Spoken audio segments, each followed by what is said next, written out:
it deals with, Satan and God. So, and the movie has still stood the test of time to this day, for the visual aspect and just the whole entire, it encompasses really a horror movie, Definitely does, it hands down, but that's mine. Yes. Man, I remember them saying stories about people leaving the theater, people not knowing what they were going to be getting into. Yeah. People were sick. It had to be banned in some places. To this day, I still can't sit down and watch that the cross scene where they call it the masturbation scene. Yeah, I can't watch that scene to this day. Yeah. It was raw, and especially for back then. Yeah, it's facts. But facts. For me, that staircase with the guy looking up it, and then just the fact of at the end of it, the Father Kerrigan rolling down that staircase. Right. Oh, that does something for me, man. Yeah. Linda Blair she did it, and she was so young back then. She was a child, doing man. something like that. Yeah. Real quick, I would say, and I explained why earlier, but for me, it's Friday the 13th Part 2. It's something about it being as real as someone out there who's wild, who is feeling territorial about the place that you are, and having to get you out of there by whatever means he can.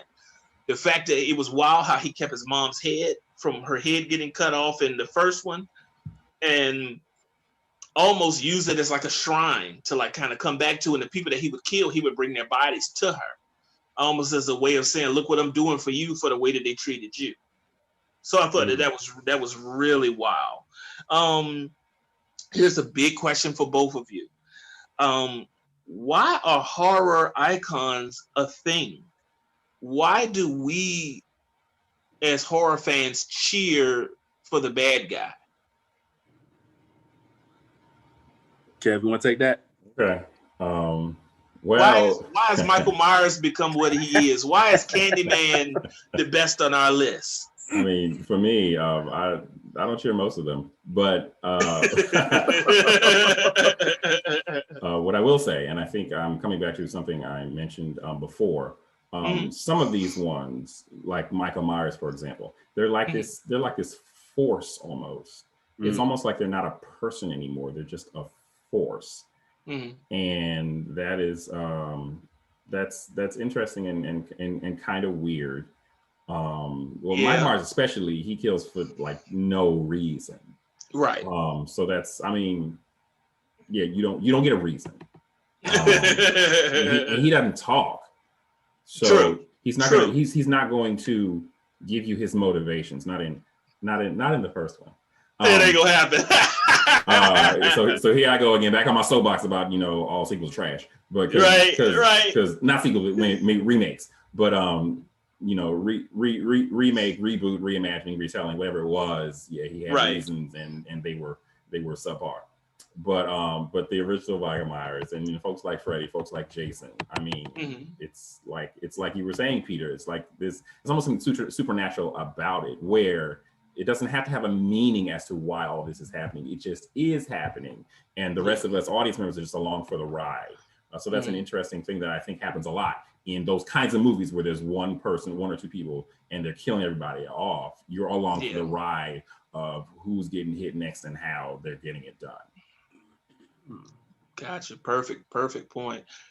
Peter, how do you feel about why do we put so much into horror icons? Why do we cheer for the bad guy? Well, I don't cheer for them at all. I think that for me, it's more about negativity and how we are going to overcome the obstacles in our life. But I think it's in a form of entertainment. It's in a form of it attracts you. Yes. Because I want to see how they survive. But that's like zombie movies to me. Sometimes it's not necessarily about the zombie, more along the lines of how they're going to survive that. Because not only, like in zombie movies, not only do they have to survive the zombies, but they got to look out for people that ain't infected as well. And that's right. They're crazy. So, I don't know. I just think it's, for me, it's a it's overcoming negativity. I got you. My take on it. I feel that for me, we cheer for the best killer. We go to the movies and wait in line to see Michael Myers chop up whichever nameless person he encounters, because it's the embodiment of everything that the victims or that the people in your story are going to have to overcome. How much time and how much effects and how much you write and how much you figure out who this person or what this person or thing is going to be is going to propel your film much more than the one where it was just a guy walking down the street with a Halloween mask with the one string tied on the back, like we had to go for trick or treat or whatever. So if you've got a movie that's supposed to be about an alien, just like with Ridley Scott, your alien has got to be so terrifying, something you've never seen before, to make those people react the way that they do. In the case of Michael Myers, anybody can just walk around and up down the street with a knife and come after you.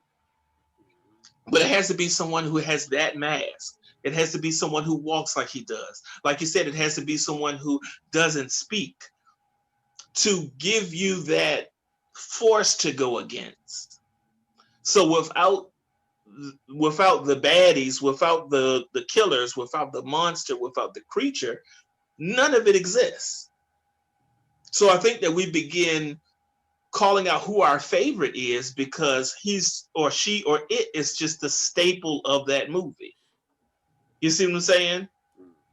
I like Godzilla, so Godzilla has to be on point. He's got to look the part. He's got to act like this. He's got to breathe fire. He's got to do whatever. Then I'll figure out who the people that he's going to attack are going to be.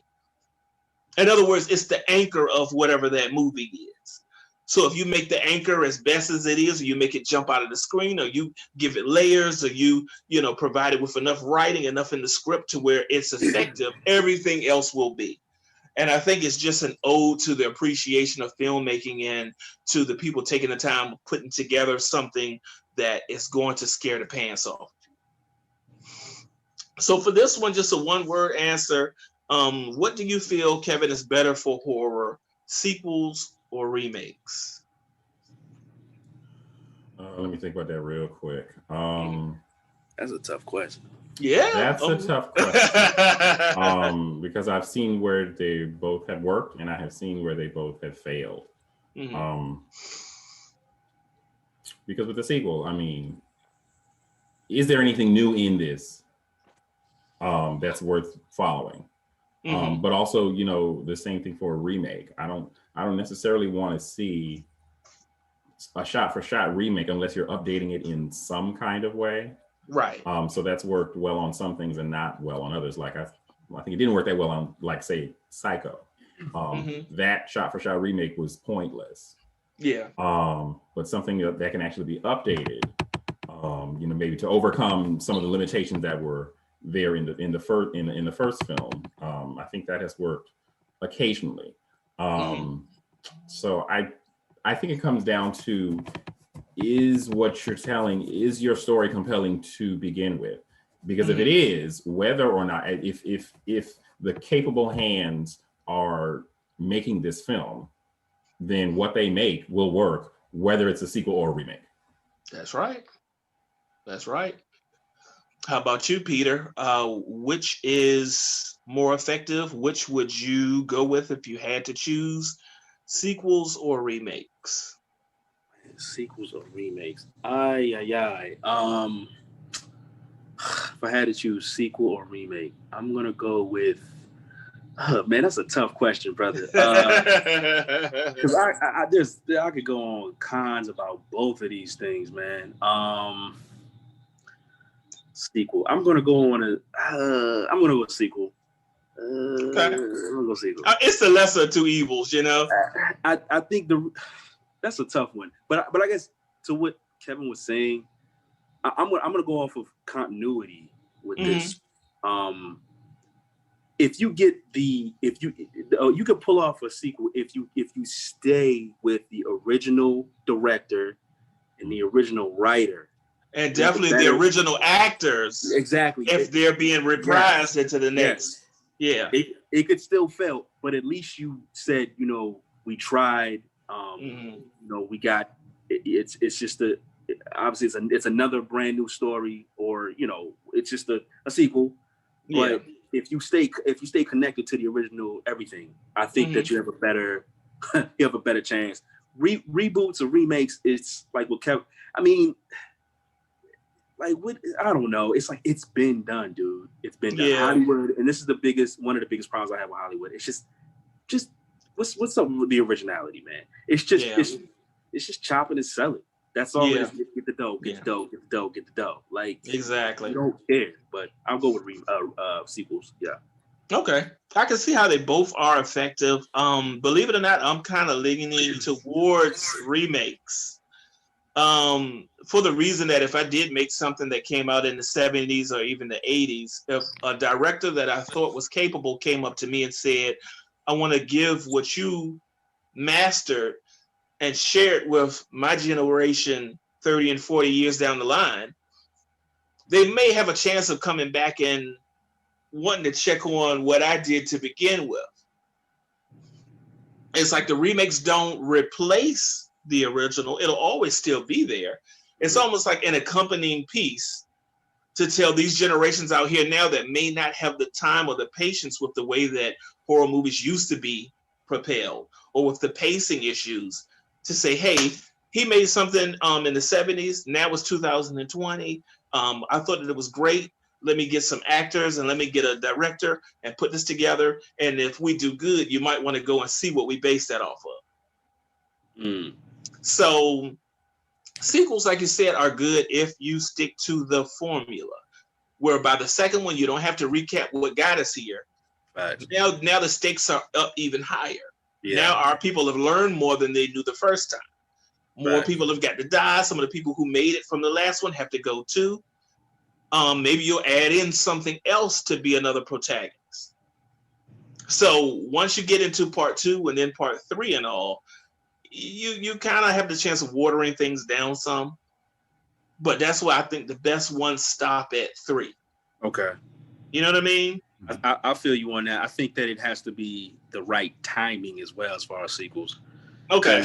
Like for me personally, like Bad Boys, for example, I thought that in 95, to me, the first one is by far the best one. Yeah. I think 95, I think they should have did that sequel probably, I don't know, like a year or two later. Okay. In my opinion, this is just in my opinion, but because when 2003, the sequel came out, like, Martin wasn't the same Martin he was in 95. Yeah, and that's I think true. That kind of really played on, for me, that just kind of didn't work. Yeah. And then this third one comes out, and it's just like, I already predicted what we were going to see. We're just going to see a physically fit Will Smith do all the stunts, and that was it. You know what I mean? It's just like, Martin gave a little humor, but that was exactly. In the first one, he was just as much in the action as Will. Exactly. Thank you. And I wanted to stress that movie because if you notice the first one, even though Martin was a jokester, he was just as cool as Will Smith. Yes, yeah. He was in some ways cooler. Yeah, facts. You know what I mean? Yeah, and that's what I'm saying. For me to even say that, what I just said is you looking at the sequels and I'm like, well, Will was doing all the, you know what I mean? And exactly. You got to strike when the iron's hot. That's just what I want to say. That's all. And that's the same way with horror. Horror. Last question for everyone, and Film Theory will wrap up. Kevin, why are teenagers the target by horror movie creators? Why is it that teenagers are the ones that are preyed upon, the ones that are told what they're doing makes no sense, the ones who are killed off, the ones that are just fed to the wolves? Why are they the ones with the target on their back? In 80%, if not 70% of all horror. I feel like I'd have to take like a sociology course to get at why that's actually true. I mean, it could be part of, contempt for the young. Which, yeah, okay. And you have to consider who is making these films. Yeah. And who is their audience. Yes. Facts. I don't think I know why. I'd have to do a lot more film study to be confident in why that is. It is something that you notice. I mean, yeah, I think it may tie into this society's general contempt for the young, because you see it not even just like, they're always targets of horror films. Yeah, but they might, younger actors might not be given deep roles or whatever, or might not get to the place where they're either, making that big money in front of or behind the camera. You see it in contempt for like millennials, or back in our day, Generation X. And now, maybe, but again, I don't think I can fully answer that without lots and lots of intense study, which I've been through school and I ain't going back. There you go. All right, Peter. Same question. Why do teenagers have the targets on their back as far as horror makers are concerned? I'm gonna say money. Okay. It's not unlike music. It's not unlike hip hop was. The target audience was like girls that are like, I don't know, like 15 to 25 or so, something like that. Okay. It's gonna be that appeal factor. And the story is written around children or teenagers because we need them to go see it and we need to make this money. Yeah. Parents and older people, we got bills, man. You know what I mean? It's like, yeah. I mean, don't get me wrong. I think that my personality, even joining in with these segments with you guys, just because that's who I am. I mean, I'm always going to be probably like a kid at heart, because that's my personality. And I love it here. Yeah. I mean, right. I'm right. I can do both. I think it. Yeah. I told my parents I can dress like I'm 8 as long as I take care of my adult responsibilities. You know what I mean? It's I can go ahead and wear pajamas with the feet in them as long as I'm taking care of everything. As long as the bills are paid, you got it. I'm just gonna go for the money. I'm just gonna go for the money and say that these writers and these Hollywood guys, just that's what it is. It's the demographic as far as the the age is concerned. So yeah, I got you. I feel also to add on that what I was saying earlier about innocence and innocence being put on the chopping block. Around the time that horror movies really had their heyday, the 70s and the 80s, teenagers were looked at as vile creatures that wasted their time. There was drugs, there was sex, there was rock and roll.